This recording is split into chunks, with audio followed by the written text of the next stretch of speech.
I have more upcoming indie games to look forward to, with this having more of a grim-dark slant with first-person slashers, creepy titles, and dark fantasy games, balanced with a number of cozy titles as well. So let's begin with Absolum, having an extended, gorgeous animated trailer and just a little bit of gameplay, being a side-scrolling beat-em-up with Guard Crush listed as the first developer, who also worked on Streets of Rage 4, so this is definitely of interest. A cozy roguelite adventure game is Remnants of Yore, currently on Kickstarter and is already fully funded, in which you control a young cat wizard who inherits a crumbling antique shop in a forgotten town. This once thriving village is now ensnared by a mysterious forest corruption, preventing its residents from leaving, and our protagonist discovers that they can talk to spirits trapped in the antiques, many with unfinished business. By restoring the shop, aiding these spirits, and rebuilding the town, you will gradually unravel the mystery of the corruption. The game blends elements of life simulation, dungeon crawling, and spellcrafting, allowing you to create spells from herbs, manage inventory, and engage in magic-only combat using an upgradable tomb.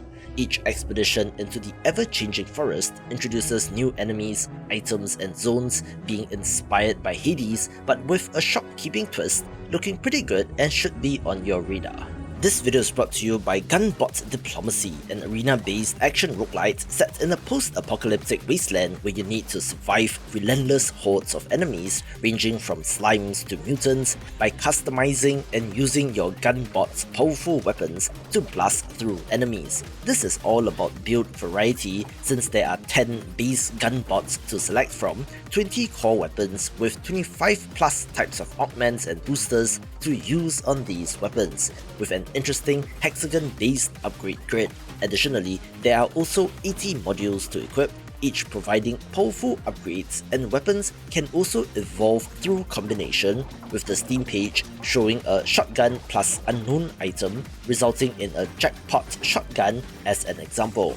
Also, the game does have auto-targeting of enemies, but you can switch that off and aim manually if you want to, with insane screen-filling action which looks so satisfying. So if interested, the game is out now on Steam and you can buy it via the link in the description below. Cast and Chill is a cozy idle fishing game which invites you to explore tranquil lakes, meandering rivers, and vast oceans at your own pace. Whether you're actively reeling in a big catch or simply relaxing with your loyal pup by your side, it offers a laid-back fishing experience that's easy to dip into, wrapped up with absolutely gorgeous pixel art, where I do particularly love the reflections in this. As you catch fish, you can sell them to upgrade your gear, enabling you to catch rarer species, and will have both freshwater and saltwater varieties to catch. They released the demo on May 2nd, which gives you a taste of the active mode, allowing you to manually cast, hook, and reel in fish.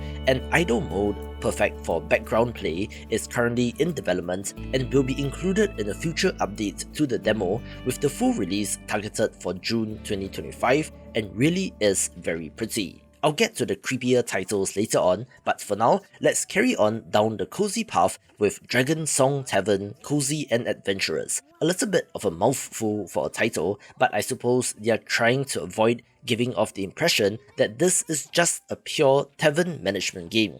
Instead, it is a charming life sim RPG that blends tavern management with fantasy exploration. You begin by choosing to play as either Gracie, a warrior, or Ilio, a bard, siblings who impulsively purchase a seaside tavern and discover a baby dragon. Your days are filled with farming over 40 types of crops, fishing in diverse spots, and gathering exotic ingredients like glowing cave fish and shimmering honey. These ingredients are essential for crafting dishes, brewing beverages, and managing your tavern, where each guest may offer unique quests or stories. You can adventure across 8 different maps, each with unique resources, and will also contain monsters and combat, although I'm not sure exactly what kind of combat there is here, since there isn't footage. Customization is extensive, allowing you to decorate your tavern, personalize your characters, and collect various pets, already having tripled its Kickstarter target with about half the campaign left to go, so head on over if interested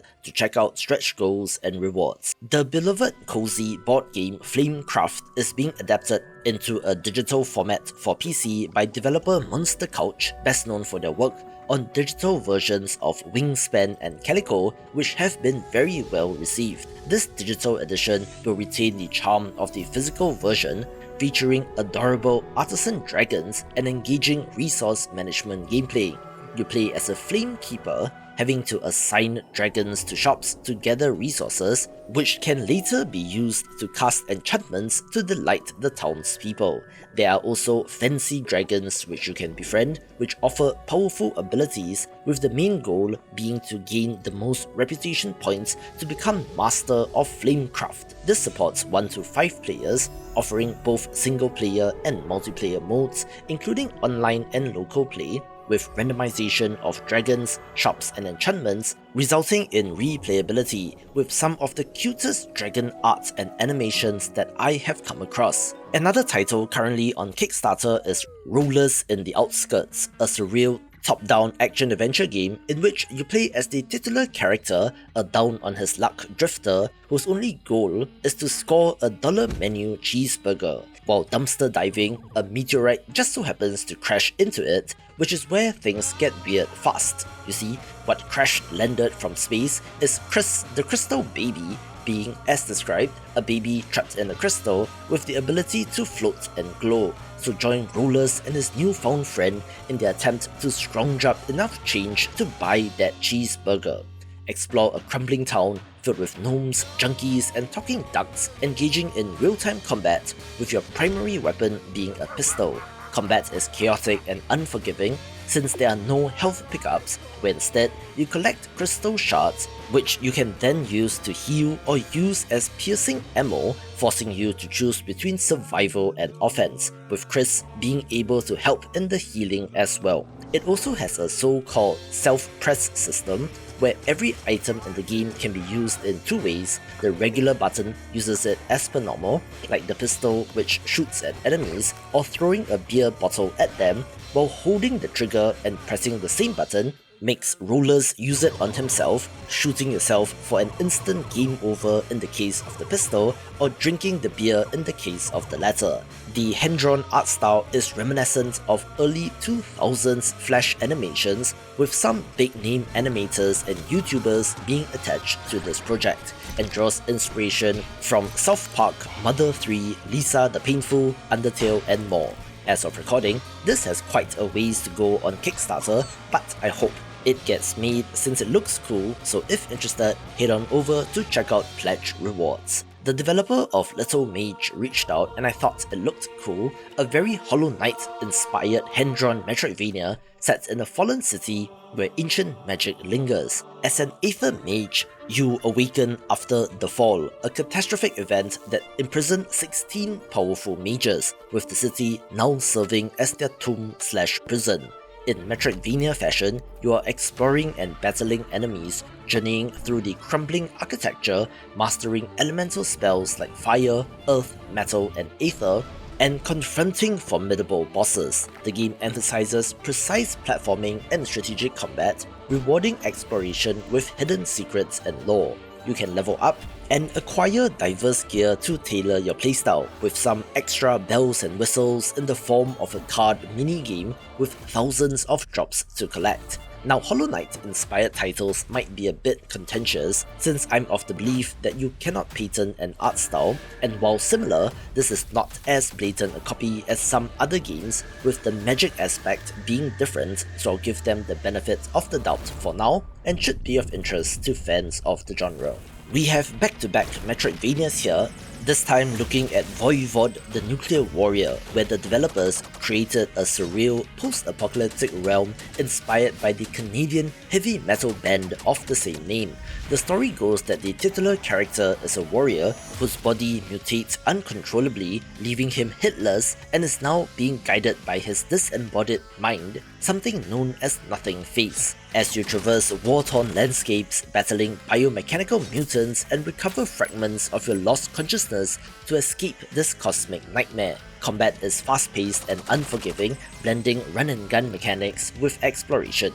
As you progress, you unlock new weapons and abilities, allowing access to previously unreachable areas with larger-than-life bosses drawn from Voivod's iconic album artwork.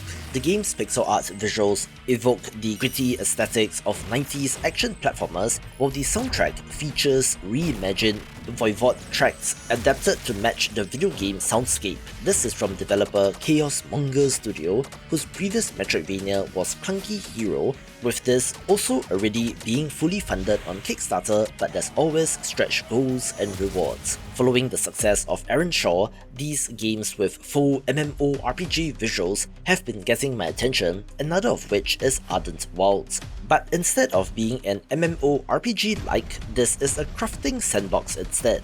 It has procedurally generated worlds teeming with elemental magic, dynamic terrain, and relentless foes, where like most games in this genre, you begin with a simple shovel, but soon wield spells that can reshape the land, freezing rivers into bridges, blasting craters with fire, or tunneling through mountains. Combat is swift and strategic, demanding mastery of spell combinations and crafted gear to overcome twisted creatures and colossal bosses. There is an extensive physical talent tree known as the Ethereum Network, where powering up each of these nodes in the game world activates the defenses of the world while unlocking new abilities. It also has an extensive base building system, looking to be following in the footsteps of something like Valheim, and certainly has potential.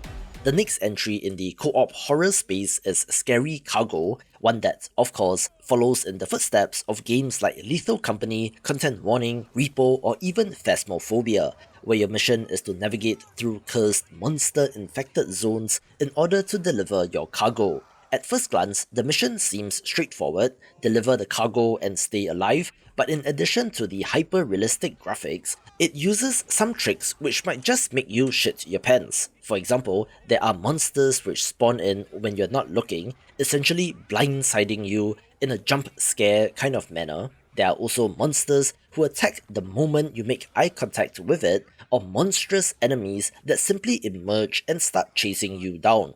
Or how about a gigantic eyed monster which will cause you to freeze in your tracks when it sees you? Perhaps most chilling of all, in multiplayer, when a team member gets killed, they don't stay dead, but rather return to the pack, looking and sounding the same, and also retaining memories of the plan, the route, and even you. This mechanic introduces a psychological layer of distrust as fallen teammates become threats, adding to the intensity of the experience. But then again, given how these games tend to go, especially when you're screwing around with your friends, it might just end up being humorous, and is certainly a title of interest. First things first, chaos. Now that that's out of the way, the developer of Tossdown shared their game on Twitter with me, an isometric arcade action title where you have to deliver packages in a city where everything wants you dead, and it's not just about speed, it's about survival. You dodge hazards, leap over cars, and scale buildings while dodging bullets and explosions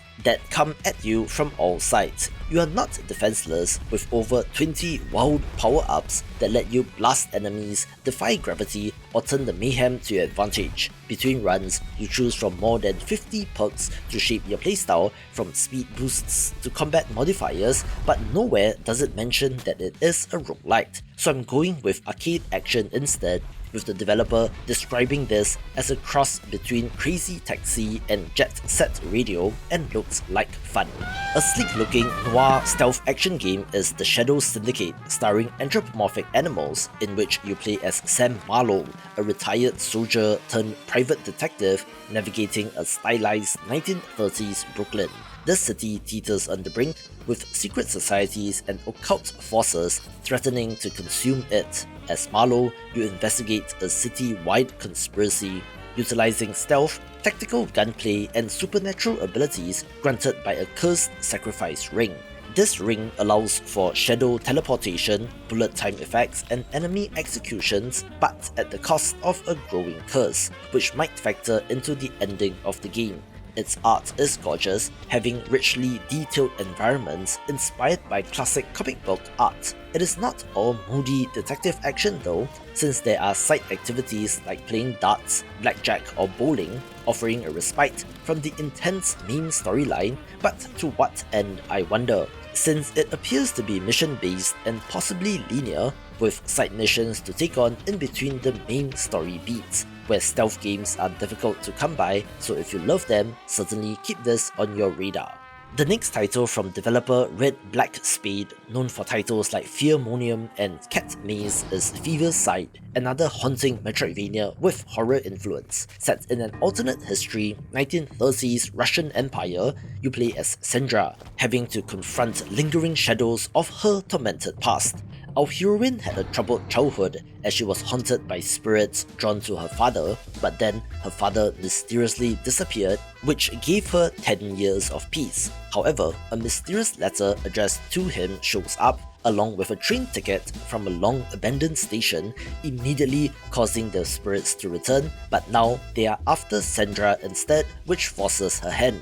Go on this journey to confront past fears, and for Sandra to take responsibility for her father's sins. It features dynamic combat, allowing you to combine weapons and spells, using over 150 items to customize them, with an interconnected map and biome variety as well. Of course, the hand-drawn frame-by-frame animation is the highlight, inspired by classic Disney aesthetics, but with a spooky twist. Not quite Cuphead, but it still looks nice, and is another Metroidvania of interest. I'm not a first-person melee guy, but yet there's something to Anima Keeper that draws me to it, a first-person RPG set in a fantasy world, placing you in the ruins of a fallen empire, where survival hinges on uncovering the mystery of a spectral entity known as Ghost, stylized in all capital letters, which has entered your body.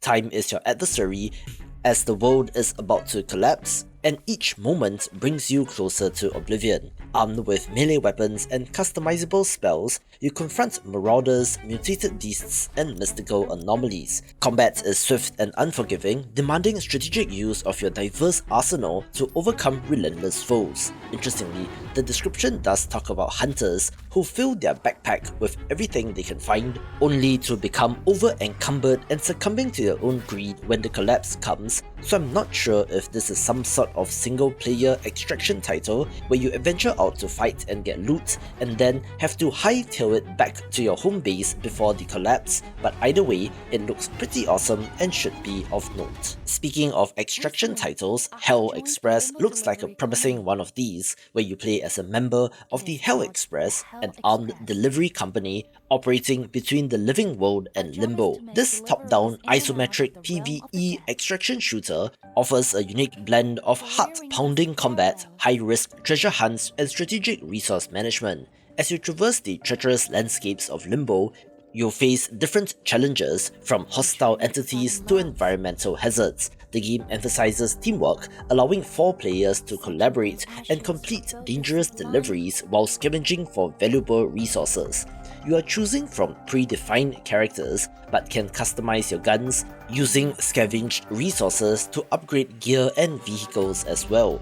Each mission requires careful planning, since every decision could mean the difference between survival and ruin, with dynamic environments and unpredictable encounters ensuring that no two expeditions are alike. One interesting note which I picked up on is that you're able to freely explore Limbo in your Hell Tracker van, although I don't know what effect that will have on the structure of the game, with it supposedly having a dark sense of humor as well, and has a bunch of momentum. One more cozy detour before we resume with the grim darkness, in which we are looking at the tranquil farming and life simulation game Starsand Island, where your character returns to their childhood island and embark on a journey of personal healing. Engage in activities like farming, fishing and raising animals while forming bonds with over 40 unique NPCs, each with their own stories and personalities.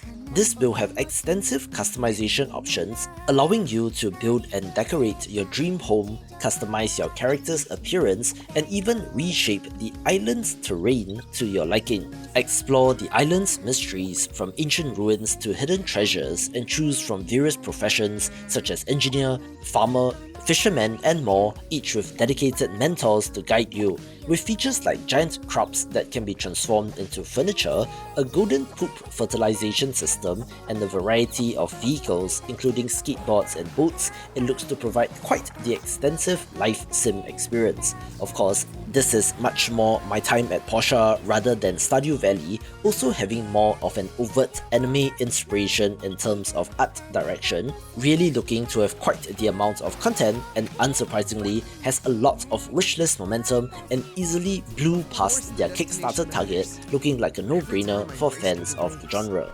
Back to grimdark titles with Prelude Dark Pain, a turn-based tactical RPG with an almost Darkest Dungeon kind of art style. Set in the war-torn world of Statera, you play as an ancient warrior transformed into a blacksmith, now leading a party of heroes to battle against the oppressive Order of the Ashen Crusade.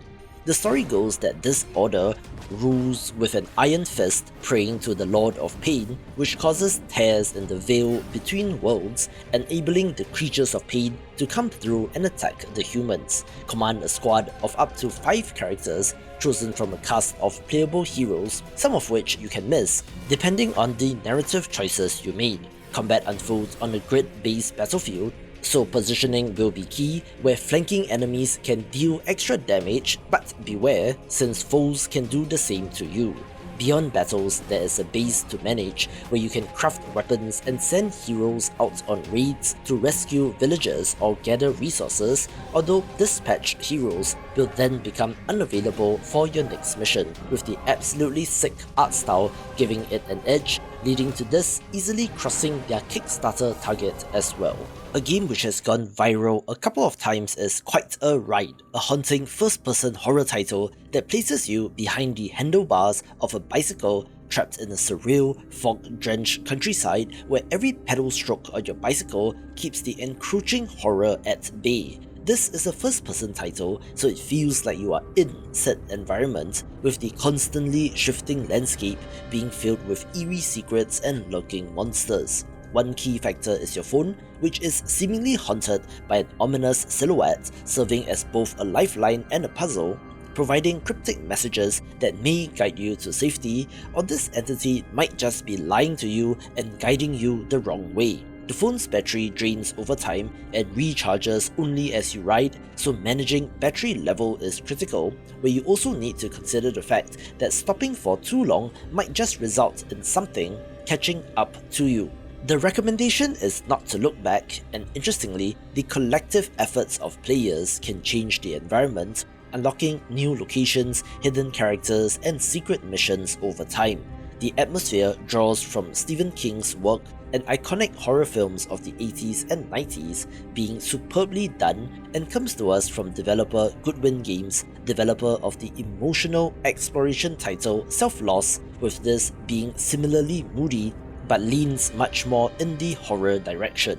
Ready for more grey? The very aptly named Misery is a bleak first-person survival experience set in a post-nuclear wasteland where your bunker is the last refuge. By day, you scavenge for scarce resources, fortify your shelter, and explore the desolate world where each new area is fraught with unpredictable dangers. But when night falls, the environment becomes lethally hostile, compelling you to retreat or face overwhelming threats. Your ultimate goal is to collect antenna parts to send a distress signal out, a task which requires planning and relentless perseverance as you target locations to explore and narrow down on the most likely areas where these might be found. Interestingly, the game starts pre-nuke, where you have 60 seconds to grab everything valuable, so there might be some replayability here, with talks of a final evacuation after the completion of the antenna, so there should be a definitive end. Of course, the art style will be of interest, having an early 2000s first-person shooter look due to the polygons and textures, looking pretty apt for a game like this and should be awesome. Another grimdark action title is Ad Mortem, a brutal medieval slasher set in a corrupted world, where you play as a vessel, a byproduct of the death of the old gods. Your hollow soul prevents you from entering the afterlife, binding you to a world where you engage in an endless war between two warring factions. Combat is unforgiving and skill-based, demanding precise timing, positioning, and mastery of weapons that feel heavy and lethal, where each swing can be your salvation or your doom, and looks similar to titles like Mordhau or Chivalry, but of course with supernatural elements. Interestingly, this has both first-person and third-person camera options, along with single-player, co-op and PvP as well, whether you battle against CPU-controlled opponents or other players. PvP has a competitive 5v5 mode or a more casual and chaotic 10v10, with this part looking like For Honor. So it's a strange mix to be offering everything, so I wonder how that will turn out. Still, it looks very awesome, where I'm guessing that people will choose the third-person camera since that gives you more spatial awareness, but we'll see when this releases. An adorable looking title which is more than it seems is Roamstead, which you might think is some sort of farming sim based on the combination of Rome and Homestead, but is in fact a top-down survival RPG. Rome has fallen and you need to rebuild civilization, but things will not be easy since the gods are forgotten and the dead walk. You awaken as a lone survivor and things start off simply with the objective to gather wood, stone and food. But soon, you'll be forging weapons, assigning jobs, and defending your growing town from nightly undead raids. Combat is swift and brutal, but clever traps and siege tools can help turn the tide. You can choose which Roman god to honor, with each deity granting unique powers and unlocking new technologies, but their favor comes at a price, requiring offerings, the completion of quests, or even sacrifices. The world is procedurally generated, so no two journeys are the same, and like Ardent Wilds mentioned earlier, is following in the footsteps of something like Valheim or Enshrouded, but of course as a 2D pixel art title. By the time this video comes out, there will be less than 24 hours to go for the Kickstarter campaign of Aura Scope, a vibrant 2D action-adventure pixel art platformer, but they don't need my help, with their Kickstarter already being fully funded. Guide two friends, Trace and Aurora, as they seek to uncover the mysteries of a celestial device known as the Aura Scope. This enigmatic artifact grants them unique abilities, allowing them to manipulate objects, combat foes, and enhance mobility, which is essential for navigating the fragmented islands of Starlight. You have to collect scattered energy cores, restoring power to the islands, blending exploration, combat, and light puzzle solving, reminiscent of classics like Mario and Sonic. Trace, equipped with mechanical arms, excels in agility and traversal, while Aurora, an inventive engineer, utilizes her creations alongside the Aura Scope's power, really nailing the feel of something like Sonic and looks so good. After running a playtest, we did also get the early access release date confirmation for Neon Abyss 2. The follow-up to a neon-soaked roguelite platformer and looks to be a bigger and better version of that game. Descend into the neon-lit cyberpunk underworld and participate in fast-paced run-and-gun action. There is a ton of variety, from melee weapons to futuristic guns or even more exotic weapons like plants, also having co-op support for up to 4 players, where you can use complementary builds to cover your bases. Random item drops grants you powers that combine in surprising and powerful ways, creating wild, unstoppable synergies that makes every run feel unique. The Hatchmon system returns, letting you hatch and collect cute familiars that evolve into powerful allies to spice up your runs, following you in a train, and was one of the highlights of the original. A new faith system adds depth, offering choices like gambling for loot or crafting gear, giving you a way to tweak the game to hopefully swing things in your favor should the Abyss get too unreasonable. For the most part, it looks to be similar, with the developer writing out a whole list of features for existing fans of Neon Abyss and for new players, and is worth a read on their Steam page. One look at Dread more and you might come to the same conclusion that I did, since this is essentially first-person Dredge, but I'm not complaining. You are exploring a post-apocalyptic world as a lone fisherman aboard a trawler, poking at submerged ruins and battling mutated creatures. This mixes fishing, exploration, and survival horror, having to catch over 100 species of fish as you craft equipment and upgrade your boat to survive the treacherous waters. There is a twist on the inventory system, since sea creatures can consume each other, adding more depth to the inventory Tetris. Beyond fishing, you'll be exploring abandoned buildings and shipwrecks to find resources and blueprints which are essential for crafting tools and weapons. Encounters with monsters, both aquatic and terrestrial, are frequent, requiring quick thinking and resource management.